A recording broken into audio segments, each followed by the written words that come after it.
أنفسنا ومن سيئات أعمالنا من يهده الله فلا مضل له ومن يضلله فلا هادي له ونشهد أن لا إله إلا الله وحده لا شريك له ونشهد أن سيدنا وشفيعنا ومولانا محمدا عبده ورسوله أما بعد فقد قال الله تبارك وتعالى في كلامه المجيد والفرقان الحميد أعوذ بالله من الشيطان الرجيم بسم الله الرحمن الرحيم ولا تحسبن الذين قتلوا في سبيل الله أمواتا بل أحياء عند ربهم يرزقون وقال تعالى في شان حبيبه مخبرا وآمرا إن الله وملائكته يصلون على النبي يا أيها الذين آمنوا صلوا عليه وسلموا تسليما اللهم صل على سيدنا ومولانا محمد وعلى آل سيدنا ومولانا محمد وبارك وسلم الصلاة والسلام عليك يا رسول الله وعلى آلك وأصحابك يا حبيب الله الصلاة والسلام عليك يا شفيع المذنبين وعلى آلك وأصحابك يا رحمة للعالمين.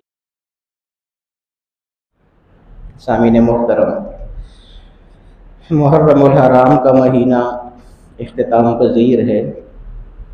محرم نے ہم نے شہادت کا موضوع شروع کیا تھا سیدنا امام علی مقام امام حسین علیہ السلام کے حوالے سے، اور پھر پس منظر میں شہادت کے حوالے سے صحابہ کرام کے بھی واقعات میں آپ کو بتاتا رہا، غزوہ احد کے واقعات آپ کو بتائے شہادت کے حوالے سے، جہاد کے حوالے سے۔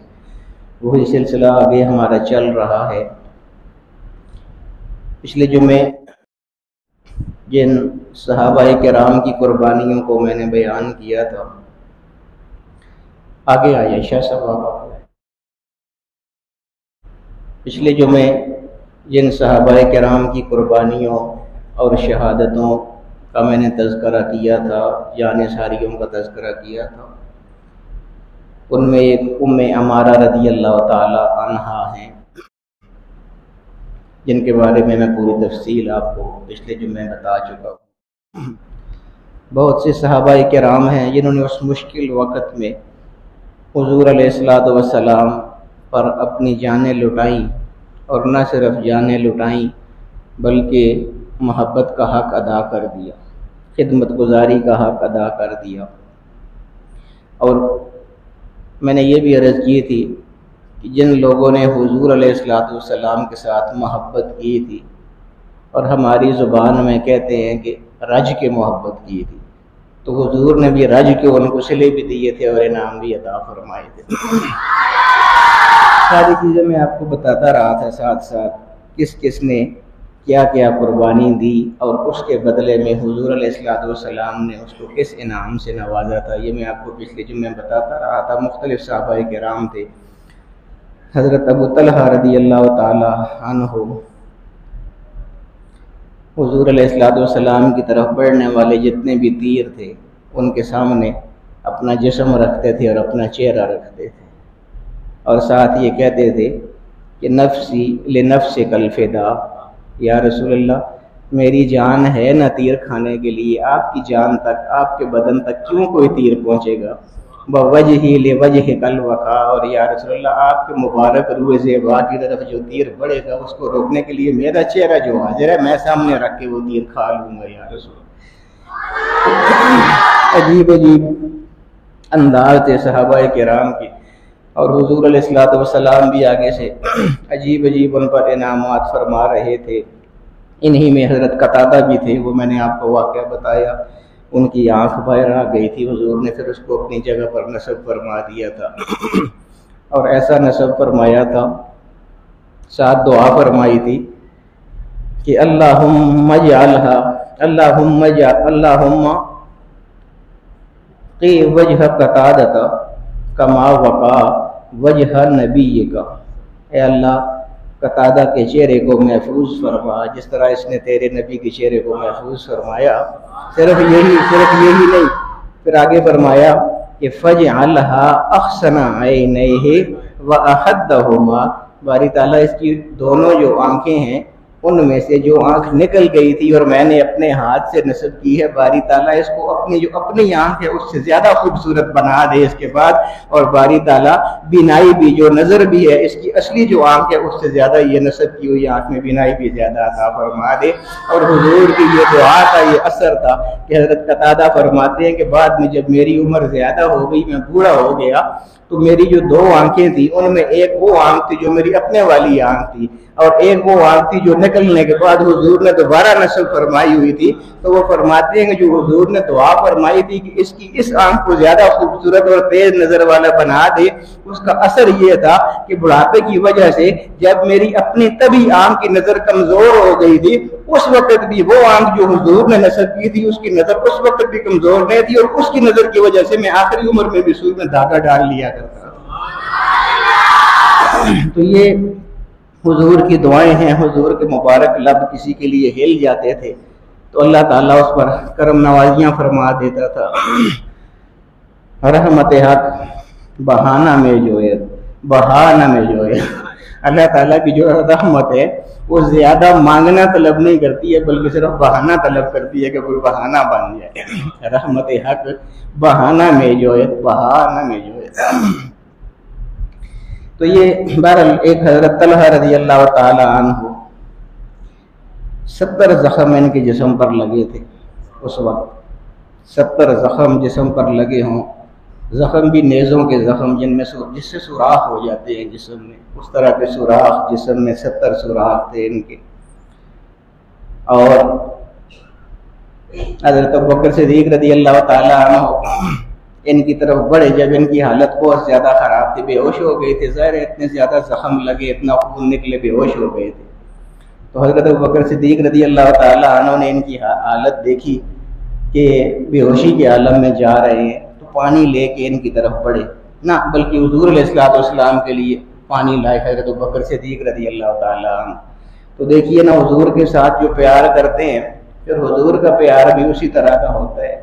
حضور خود کتنے مشکل حالات میں تھے، حضور کو بچانے کے لیے تو یہ سارا کچھ کر رہے تھے صحابہ کرام، خود کتنے مشکل حالات سے گزر رہے تھے، گرمی، پیاس، جنگ کا ماحول، حضور کو خود پیاس شدید لگی ہوئی تھی، تو اس پیاس کی وجہ سے حضرت ابوبکر صدیق رضی اللہ تعالی عنہ حضور کے لیے پانی لے کے آئے کہ آپ کو پیاس لگی ہوئی ہے، تھوڑا سا پانی پی لیں۔ تو یہ جو حضرت طلحہ ہیں جن کو 70 زخم لگے ہوئے تھے اور بے ہوش پڑے تھے، حضور نے وہ پانی کا پیالہ لے کے پھر واپس کر دیا اور فرمایا وہ جا کے ابو طلحہ کو مجھ سے پہلے بلاؤ، اس کو زیادہ ضرورت ہے پانی پینے کی۔ صدیق اکبر نے جا کے تھوڑا سا ان کے بے ہوش تھے ان کے منہ میں ڈالا، تھوڑا سا ان کے اوپر چھڑکا وہ پانی، آنکھیں کھلی، وہ 70 زخم لگے ہوئے بے ہوشی کی حالت، آنکھیں کھلتے ہی سب سے پہلا سوال یہ کیا کہ حضور کیسے ہیں یہ بتاؤ۔ اپنے زخموں کی کوئی پرواہ نہیں ہے، اپنی بے ہوشی کی کوئی پرواہ نہیں ہے، اپنا جو خون نکل رہا ہے کوئی پرواہ نہیں، زخموں کی کوئی پرواہ نہیں، آنکھ کھلتے ہی پہلا سوال یہ کیا کہ یہ بتائیں کہ حضور کا کیا حال ہے۔ فرمایا کہ حضور خیر خیریت سے، آگے سے فرمایا کہ کل مصیبت بعدہ جلل، بس وہ سلامت ہیں تو پھر وہی ان تکلیفوں کی پرواہ نہیں ہے۔ تو یہ سارے صحابہ کرام۔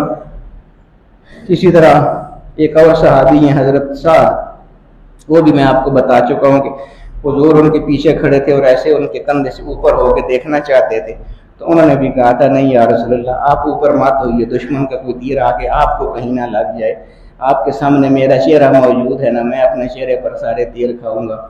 ایک صحابی ہیں، ان کو پھر خوش ہو کہ حضور نے کیا دعا دی تھی، فرما ساری دنیا، سارے صحابہ کرام، جتنے بھی صحابہ کرام تھے، حتیٰ کہ خلفائے راشدین، سب لوگ حضور علیہ الصلوۃ والسلام کو کہا کرتے تھے فدا کا ابی و امی یا رسول اللہ، یا رسول اللہ میرے ماں باپ آپ پر قربان ہو جائیں۔ ساری دنیا حضور کو کہتی تھی۔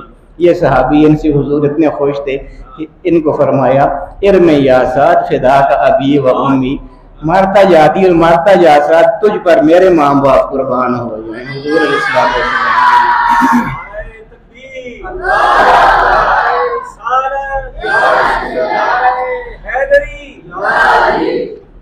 بہرحال وہی بات تھی، لوگ یہ بہت تھوڑے تھے، کفار بہت زیادہ تھے تعداد میں۔ بالآخر حضور علیہ الصلوۃ والسلام پر حملے شروع ہو گئے، کفار بتدریج آہستہ آہستہ قریب ہوتے جا رہے تھے۔ یہ غزوہ احد کے حالات میں آپ کو بتا رہا ہوں سارے۔ حضور علیہ السلام پر ایک وار ہوا تو حضور کے خود کو کاٹتا ہوا حضور کے رخسار تک آیا، رخسار کٹ گیا، اندر سے ایک دانت مبارک تھوڑا سا شہید ہوا۔ وہ بھی میں نے تفصیل سے آپ کو بتا دی ہے، کیا کیا صحابہ کے انداز ہے اور کیا کیا حضور علیہ السلام کو اللہ پاک نے شان عطا فرمائی ہیں کہ وہ خود کی ایک دو کڑیاں رخسار میں دس گئی تھی، نکل نہیں رہی تھی۔ تو ایک صحابی ہیں حضرت عبیدہ رضی اللہ تعالیٰ عنہ، انہوں نے اپنے دانتوں سے پکڑ کے تو وہ کڑیاں دو نکالی تھی، اتنے زور سے دسی ہوئی تھیں حضور کے رخساروں میں اور دانتوں میں کہ وہ نکل نہیں رہی تھی۔ دانتوں سے پکڑ کے ابو عبیدہ رضی اللہ تعالیٰ عنہ نے وہ کڑیاں نکالی، اس سے وہ کڑیاں تو نکل گئی تھی لیکن ابو عبیدہ رضی اللہ تعالیٰ عنہ کے اپنے دو دانت نکل آئے تھے کڑیاں نکالنے کی وجہ سے۔ بہرحال جب رخسار سے کڑیاں نکلی تو ظاہر بات ہے کہ وہ سوراخ جو کڑیوں کی وجہ سے بند ہوا تھا، کڑیاں نکلنے سے سوراخ بن گیا، کھل گیا وہ سوراخ، منہ کھلا تو حضور کے رخسار سے فوارہ نکل پڑا خون کا۔ یہ دیکھ کے دیکھیں نا، میں کہتا ہوں کہ وہ صحابہ ایسی جماعت نہ دنیا میں پہلے کوئی اور تھی اور نہ قیامت تک کوئی ہوگی جو ایسے صحابہ جانثار تھے حضور علیہ السلام کے۔ ہم سب کا خون نجس ہوتا ہے، ناپاک ہوتا ہے، کپڑوں کے ساتھ لگ جائے، قطرہ لگ جائے، کپڑے ناپاک ہو جاتے ہیں ہمارے، اس قدر ناپاک ہے۔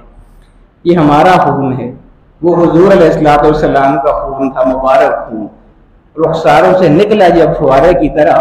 تو ایک اور صحابی حضرت مالک ابن سنان رضی اللہ تعالی عنہ، انہوں نے جب دیکھا کہ حضور کا خون نکل رہا ہے اور زمین پر گرے گا تو ان سے اس خون کی توہین برداشت نہ ہوئی کہ یہ زمین پر نہیں گرنا چاہیے۔ انہوں نے اپنا منہ حضور کا جو وہ زخم تھا اس کے ساتھ لگا لیا اور جتنا خون نکل رہا تھا وہ پینا شروع ہو گئے۔ حضور علیہ السلام نے حیرت سے پوچھا اتشرب الدم، کیا تم خون پیتے جا رہے ہو؟ انہوں نے کہا ہاں یا رسول اللہ، وہ بھی تو صحابی تھے نا، وہ بھی تو حضور کا مقام اور مرتبہ جانتے تھے۔ انہوں نے عرض کی کہ ہاں یا رسول اللہ خون پی رہا ہوں، اور یا رسول اللہ کسی اور کا تو نہیں پی رہا ہوں، میں آپ کا پی رہا ہوں۔ حضور علیہ السلام نے فرمایا من مس دمہ دمی لم تمسہ النار، جس کے خون میں میرا خون شامل ہو گیا لم تمسہ النار، جہنم کی آگ اس کو چھو بھی نہیں سکتی۔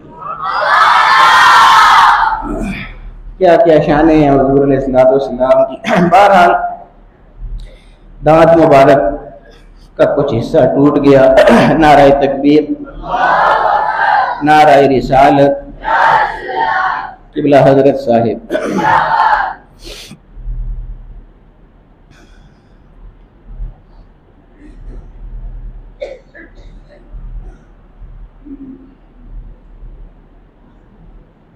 تو یہ وہ حالات تھے جو میں آپ کو مسلسل بتا رہا ہوں کافی جمعوں سے۔ صحابہ کرام کی بھی عجیب شانیں ہیں، اور بات ساری یہ ہے کہ تربیت تو حضور علیہ السلام کی تھی نا۔ صحابہ کرام کی جتنی بھی تربیت تھی نتیجہ تو اس کا حضور علیہ السلام کی محنت پر ہی آ کے رکتا تھا۔ بہرحال ان حالات میں مزید آگے دیکھیے، مختلف لوگ وار کرتے رہے حضور علیہ السلام پر۔ ابن قمیہ نے ایک اور وار آپ کے شانہ اقدس پر کیا، زرہ کی وجہ سے زخم تو نہ لگا، حضور نے زرہ پہنی ہوئی تھی، زرہ کی وجہ سے زخم تو نہ لگا، مگر آپ توازن برقرار نہ رکھ سکے اور ایک گڑھے میں گر پڑے، جس سے پنڈلیاں اور رانیں زخمی ہو گئیں۔ یہ صورتحال دیکھ کر دشمنوں سے نبرد ازما سرفروش جان کی بازیاں لگا کر پلٹے اور گھڑے کو گرے میں لے لیا۔ حضرت علی رضی اللہ تعالیٰ عنہ کرم اللہ وجہ الکریم اور حضرت طلحہ رضی اللہ تعالیٰ عنہ گھڑے میں اترے۔ حضرت علی رضی اللہ تعالیٰ عنہ نے آپ کا روح زیبا اپنے ہاتھوں سے سنبھالا اور اس کو اوپر اٹھایا۔ کیا کیا شانیں ہیں، دیکھیں نا کیا کیا انداز ہیں، کتنا بڑا اعزاز ہے۔ حضور علیہ السلام کے چہرہ مبارک کو اپنے ہاتھوں سے پکڑ کے ایسے اوپر کر رہے ہیں۔ یہ تو محبت کے اپنے اپنے انداز ہیں، سمجھنے والے سمجھتے ہیں ان چیزوں کو۔ ہاتھوں سے سنبھالا آپ کے چہرہ مبارک کو اور اوپر اٹھایا۔ حضرت طلحہ رضی اللہ تعالی عنہ نے آپ کو اٹھا کر کھڑا کیا۔ یہ وہی حضرت طلحہ ہیں جن کو 70 زخم لگے تھے، یہ حالت تھی، وہ بھی گڑھے میں اترے ہوئے تھے حضور کو باہر نکالنے کے لیے۔ ابھی میں کہتا ہوں نا کہ ایسے لوگ کہاں ملیں گے، کہاں ہو سکتے ہیں، نہیں ہو سکتے، قیامت تک نہیں ہو سکتے۔ حضرت طلحہ نے آپ کو اٹھا کر کھڑا کیا اور باہر نکالا، پھر سب نے آپ کے گرد حلقہ بنایا اور دشمنوں سے بچاتے ہوئے ایک گھاٹی کی طرف لے چلے۔ اس تدبیر سے آپ کفار کے نرغے سے نکل آئے اور کسی حد تک محفوظ ہو گئے، مگر ابی ابن خلف نے پیچھا نہ چھوڑا اور تعاقب کرتا ہوا آپ کے قریب آ پہنچا۔ صحابہ کرام نے اس کو واصل جہنم کرنا چاہا تو جانے دو عالم صلی اللہ تعالی علیہ وآلہ وسلم نے فرمایا اس کو آنے دو، اس کے ساتھ میں خود مقابلہ کروں گا۔ حضور نے کبھی کسی کو چھڑی بھی نہیں ماری۔ یہ وہ واحد بدبخت ہے کہ جس کے لیے حضور نے فرمایا تھا کہ اس کے ساتھ میں خود مقابلہ کروں گا۔ کیوں کہا، کیوں فرمایا تھا، میں بتاتا ہوں آپ کو۔ اس کو آنے دو، اس کے ساتھ میں خود مقابلہ کروں گا۔ صحابہ کرام حیران تو ہوئے ہوں گے کہ اس بدبخت کے ساتھ آپ خود کیوں مقابلہ کرنا چاہتے ہیں، جبکہ بے تحاشا خون بہنے کی وجہ سے آپ پر کافی نقاہت طاری تھی، مگر تعمیل حکم کے سوا چارہ نہ تھا، اس لیے سب ہٹ گئے اور اس کو آگے بڑھنے کے لیے راستہ دے دیا۔ جانے دو عالم صلی اللہ تعالی علیہ وآلہ وسلم نے ایک صحابی سے نیزہ لیا اور ابی کی گردن پر ہلکا سا چبایا، مارا نہیں، ہلکا سا چبایا ایسے بس۔ یہ ابی ابن خلف ایسا آدمی ہے، ایسا جنگجو ہے کہ جنگوں میں اس کو جو تیر لگتے تھے آ کے پورا تیر اس کے جسم میں پیوست ہو جاتا تھا۔ ایسا بہادر انسان تھا کہ اس تیر کو خود اپنے ہاتھ سے نکالتا تھا، اسی تیر کو پھر کمان میں ڈال کے واپس دشمن پر پھینکا کرتا تھا۔ یہ وہ آدمی ہے جس کو حضور نے صرف نیزہ چبایا تھا۔ میں یہ بتا رہا ہوں کہ کتنا بہادر تھا اور حضور نے ضرب کتنی سی لگائی تھی۔ اب یہ بات ہے نا، اب یہ معجزانہ شان یہاں پر نظر آتی ہے۔ جانے تو عالم صلی اللہ تعالی علیہ وآلہ وسلم نے ایک صحابی سے نیزہ لیا اور ابی کی گردن پر ہلکا سا چبویا،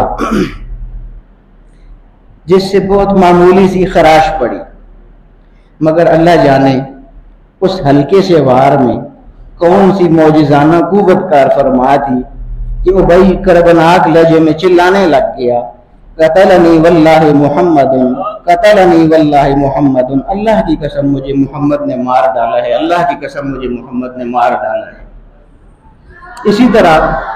اسی طرح چیختا چلاتا اپنے ساتھیوں کی طرف بھاگا۔ انہوں نے سمجھا کہ شاید بری طرح زخمی ہو گیا ہے، اس لیے یوں گلا پھاڑ پھاڑ کر چلا رہا ہے۔ چنانچہ سب اس کے گرد اکٹھے ہو گئے، مگر یہ دیکھ کر حیران رہ گئے کہ گردن پر ذرا سی خراش کے علاوہ اس کے پورے جسم پر کوئی زخم نہیں ہے۔ اس کے باوجود وہ ذبح کیے ہوئے بیل کی طرح تڑپ رہا ہے اور فریادیں کر رہے ہیں، قتلنی واللہ محمد، قتلنی واللہ محمد۔ آخر وہ لوگ جھنجھلا گئے اور کہنے لگے ذہب واللہ فؤادک، اللہ کی قسم پاگل ہو گئے، تم مغز خراب ہو گئے، تیرا کیوں ہے؟ کچھ بھی نہیں ہوا، تو ذرا جی خراش لگی تھی، تم وہ آدمی ہے تیر کٹ کے آپ مار کر دنیا مار چھوڑنا ہونا ہے، لگتا ہے یہ کہ پاگل ہو گئے، تیرا دماغ خراب ہو گیا۔ ذہب واللہ فؤادک، اللہ کی قسم تمہارا دماغ خراب ہو گیا ہے، تم تو اپنے جسم میں لگے ہوئے تیروں کو اپنے ہاتھ سے نکال لیا کرتے تھے اور پھر انہی تیروں سے دشمنوں کو موت کے گھاٹ اتار دیا کرتے تھے۔ آج تمہیں کیا ہو گیا کہ یوں چیخ رہے ہو؟ تمہاری گردن پر یہ جو ذرا سی لکیر ہے یہ تو اتنی معمولی ہے کہ اگر ہماری آنکھوں میں بھی ایسی خراش پڑ جائے، آنکھ کے اندر بھی اگر اتنی خراش آ جائے تو ہمیں کوئی پرواہ نہیں ہوتی، واللہ تم تو بالکل ٹھیک ٹھاک ہو اور خواہ بخواہ چلائے جا رہے ہو، شاید تمہیں وہم ہو گیا اور پاگل ہوتے جا رہے ہو۔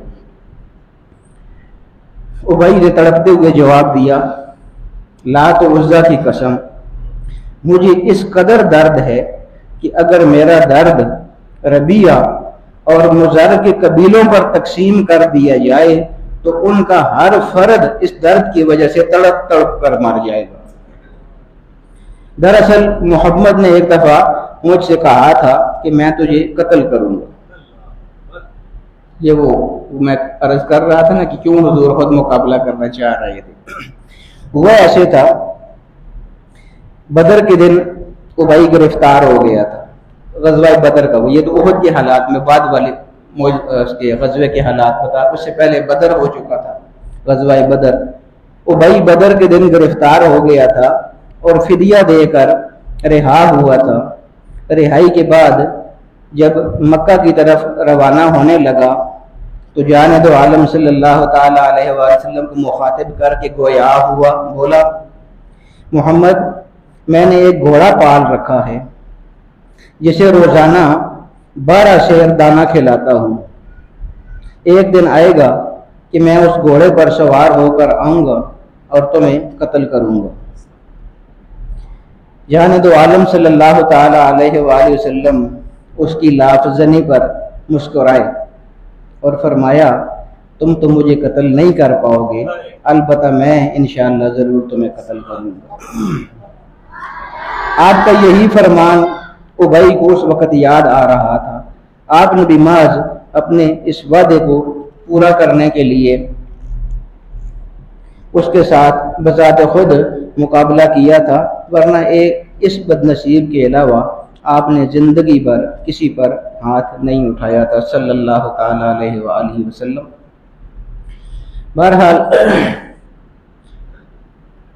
محمد نے مجھے کہا تھا کہ میں تجھے قتل کروں گا، آج اس نے اپنی بات پوری کر دی ہے اور مجھے یقین ہے، وہ دیکھیں وہ جو حضور نے نیزہ چبویا تھا اس کا اثر اور اس کی تکلیف کا اندازہ کیجئے کہ کہتا ہے کہ آج اس نے اپنی بات پوری کر دی ہے جو اس نے قتل کرنے والی کی تھی، اور مجھے یقین ہے کہ یہ تو اس نے مجھے نیزہ چبایا تھا، آج اگر وہ مجھ پر تھوک دیتا تب بھی میں مر جاتا، میرے ہوتے تھوک چھوڑنا تو پھر بھی میں مر جلائیں آج جس طرح تھوک۔ یعنی حضور کی مزاج کی بات ہو رہی ہے کہ آج وہ مجھ پر اگر تھوک دیتے تو تب بھی میں نے مر جانا تھا، یہ تو پھر نیزہ چبویا تھا انہوں نے۔ واپسی کے سفر میں یہ وہی خراش جو گلے پہ نیزہ چبویا تھا، واپسی کے سفر میں بھی ابئی اسی طرح چیختا چلاتا اور تڑپتا رہا، آخر صرف نامی جگہ پر تکلیف کی شدت سے مر گیا، وہی ہلکا سا جو نیزہ چبویا تھا حضور علیہ السلام نے۔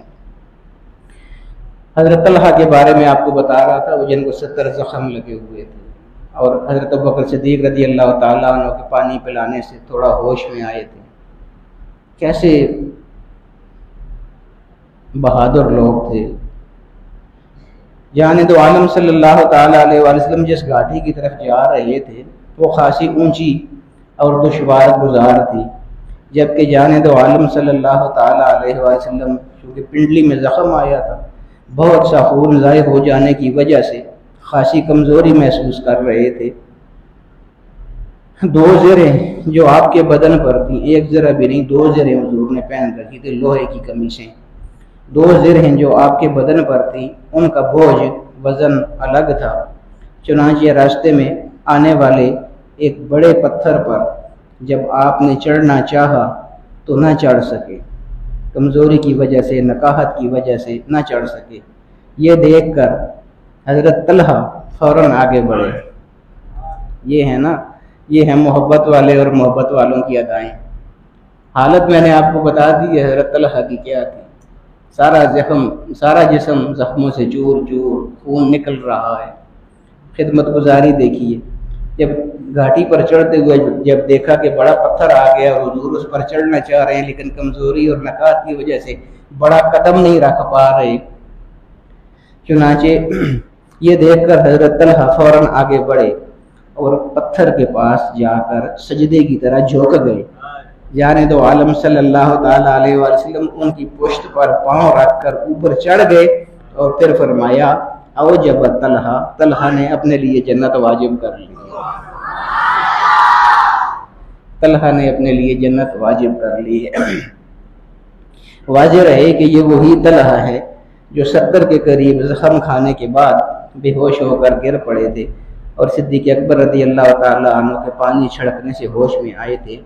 وہی طلحہ اب اپنے داغ بدن کو پائے مصطفیٰ صلی اللہ تعالیٰ علیہ وآلہ وسلم کے لیے زینہ بنا کر جھکے کھڑے ہیں تاکہ آپ کو اوپر چڑھنے میں دقت نہ ہو۔